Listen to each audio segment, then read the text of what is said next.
बिस्मिल्लाहिर्रहमानिर्रहीम। अस्सलाम वालेकुम डियर स्टूडेंट्स।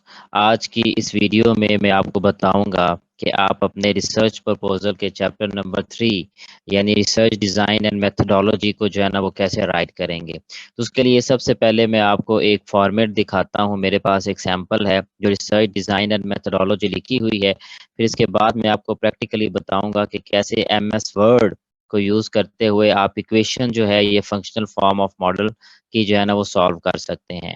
तो let me show the sample. ये एक सैंपल जो है ना वो मैं शेयर करने जा रहा हूँ। ये आपके सामने जो है ना वो नज़र आ रहा होगा स्क्रीन पे। That first of all we will write the functional form of the model. यानी जो आपने मॉडल बनाना है या आप यूँ कह लें कि जो आपने वेरिएबल्स डिसाइड किए हैं अपनी स्टडी के लिए या अपने रिसर्च आर्टिकल के लिए, उसमें दो किस्म के वेरिएबल्स हैं। एक इंडिपेंडेंट वेरिएबल है, एक डिपेंडेंट वेरिएबल है। तो आप ऐसा करेंगे कि आपका जो इंडिपेंडेंट वेरिएबल होगा उसको आप लेफ्ट साइड पे लिखेंगे डिपेंडेंट वेरिएबल को, और आपका जो इंडिपेंडेंट वेरिएबल हो, जितने भी इंडिपेंडेंट वेरिएबल्स होंगे उनको आप राइट साइड पे जो है ना वो राइट करेंगे। मैं रिपीट करता हूँ, जितने भी डिपेंडेंट वेरिएबल्स होंगे उनको आप लेफ्ट साइड पे लिखेंगे और जो इंडिपेंडेंट वेरिएबल्स हैं उनको राइट साइड पे लिखेंगे। अब ये नहीं होगा कि आप सारा का सारा जो है ना वो पूरा नाम लिखना शुरू कर दें। जैसे फॉर एग्जांपल इकोनॉमिक ग्रोथ है तो आप इतना बड़ा इकोनॉमिक ग्रोथ लिख दें, और अगर वो ग्रॉस नेशनल इनकम है तो gross national income right side पे लिखना शुरू कर दें। नहीं, ऐसा नहीं होगा। बल्कि आप ऐसा करेंगे कि उसके लिए एब्रीवेशंस बनाएंगे। जैसे ये EXP है तो ये एक्सपोर्ट्स के लिए मतलब जो है ना वो लिखा हुआ है एक एब्रीवेशन।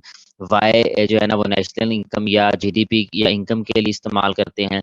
DIST डिस्टेंस के लिए है। इसी तरह से अगर रेट ऑफ इंटरेस्ट है तो उसके लिए लोअर केस आई हम इस्तेमाल करेंगे। रियल एक्सचेंज रेट है तो RER लिख लेंगे।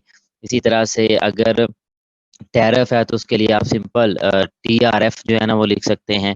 इसी तरह से अगर ग्रॉस कैपिटल फिक्स्ड फॉर्मेशन है तो आप उसमें GCF इस तरह से जो है ना वो लिख सकते हैं। तो मतलब एब्रीवेशंस आप यूज़ करेंगे तो ये फंक्शनल फॉर्म लिखेंगे। फिर उसके बाद आपके पास दो मेथड हैं, या तो आप ये वाली लाइन लिख लें या आप लिख लें कि the econometric form of the above functional form will be. तो फिर ये आप इकोनोमेट्रिक का जो है ना वो मॉडल लिख लेंगे। ये आपको नज़र आ रहा होगा। तो इसमें इस तरह से हम जो है ना वो जिसमें हम पैरामीटर्स भी इस्तेमाल करेंगे, वेरिएबल्स भी इस्तेमाल करेंगे। लेकिन जो लॉग है, ये जो LN आपको नज़र आ रहा हो, दिस इज़ लॉग। तो ये ऑप्शनल है, ये आप अभी ना लिखें। ये आप देखें कि जो वेरिएबल्स हैं वो आपके नंबर फॉर्म के अंदर हैं, यूनिट फॉर्म के अंदर हैं, ये परसेंटेज फॉर्म के अंदर है। अगर तो यूनिट फॉर्म के अंदर हैं तो फिर तो आप लॉग लिख लें, लेकिन अगर परसेंटेज फॉर्म है तो फिर आप जो है ना वो लॉग ना लिखें। और नीचे फिर आप जो भी आप ऊपर एब्रीवेशन यूज़ करेंगे अपने वेरिएबल्स के लिए, उनको आप यहाँ पे जो है ना वो नीचे एक्सप्लेन कर लेंगे। अब मैं बताता हूँ आपको कि MS वर्ड के ऊपर आप किस तरह से जो है ना वो राइट करेंगे ओवरऑल अपने रिसर्च डिज़ाइन एंड मेथडोलॉजी को। तो हम दूसरे पेज पे जाते हैं। ये पेज है जी। अब यहाँ पे हमने करना क्या है, रिसर्च डिज़ाइन एंड मेथोडोलॉजी लिखनी है। तो यहाँ पे आप देखें कि ये आपको इंसर्ट का ऑप्शन जो है ना वो नज़र आ रहा है। यहाँ पे ऊपर जो बार्स दिए हुए हैं ना, ये फाइल है, होम है, और उसके साथ इंसर्ट का ऑप्शन है। इस इंसर्ट पे क्लिक करें। इंसर्ट पे क्लिक करने के बाद आपको राइट साइड पे टॉप राइट ये देखिए शेयर के नीचे बिल्कुल ये इक्वेशन का ऑप्शन जो है ना वो नज़र आ रहा है। तो इस ये नीचे आपको शो भी हो रही है, इस इक्वेशन पे आपने क्लिक कर देना है। तो ये देखें कि इक्वेशन का जो है ना वो आपके सामने जो है ना वो बार ओपन हो गया है। अब यहाँ पे इसके अंदर आप क्लिक करें या ना करें, ऑटोमेटिकली यहाँ पे जो है ना वो आपकी राइटिंग स्टार्ट हो जाएगी। फॉर एग्जाम्पल वही मॉडल जो मैंने पीछे देखा था वही मैं लिखना चाहता हूँ। तो उसके लिए साफ ज़ाहिर है कि जब भी आप इकोनोमेट्रिक मॉडल लिखेंगे तो वो अलग तरह से लिखा जाएगा, जब आप फंक्शनल फॉर्म लिखेंगे वो अलग तरह से लिखी जाएगी। तो फंक्शनल फॉर्म लिखनी है तो उसके लिए सिंपल सी बात है, सबस्क्रिप्ट में हमने T time series I cross section ये भी सबस्क्रिप्ट में लिखने होते हैं।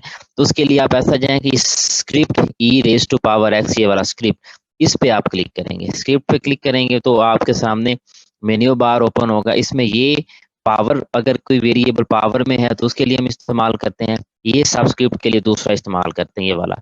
इस पे क्लिक करें, ये आपके सामने आ गया। फॉर एग्जांपल यहाँ पे था आपका और अगर आपका टाइम सीरीज डेटा है तो इसके लिए आप करेंगे क्या कि जो एरो है ना आपके पास, आपके लैपटॉप के ऊपर एरोस बने हुए अप डाउन एंड और मतलब राइट और लेफ्ट वाला, तो राइट वाला एरो आप लोअर केस में T लिख दें, और अगर पैनल डेटा है तो IT दोनों लिख दें।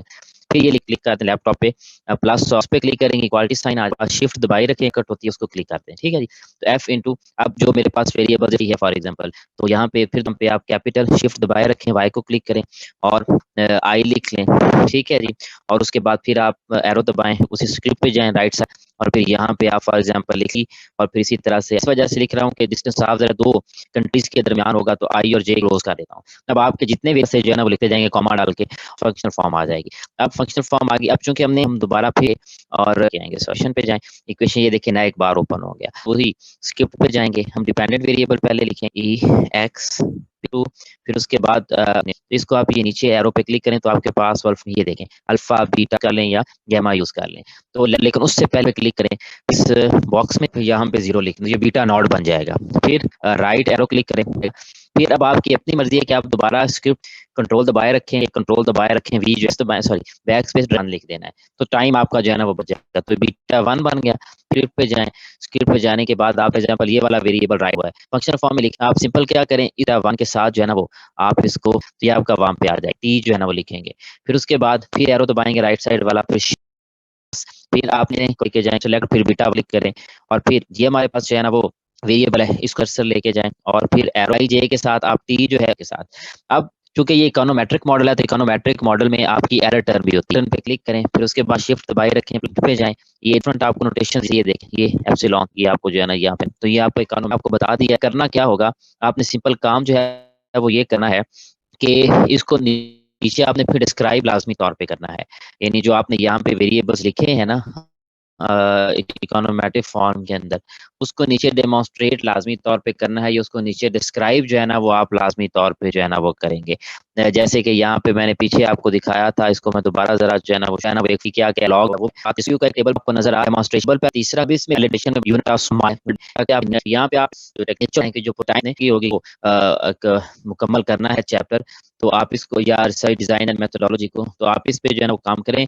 और अगर इस पे कोई क्वेश्चन हो, आपका कोई चीज समझ ना लग रही हो, तो आप ग्रुप में जो है ना वो मैसेज करके इसका आंसर जो है ना वो ले सकते हैं। Till now this is end of our today's lecture.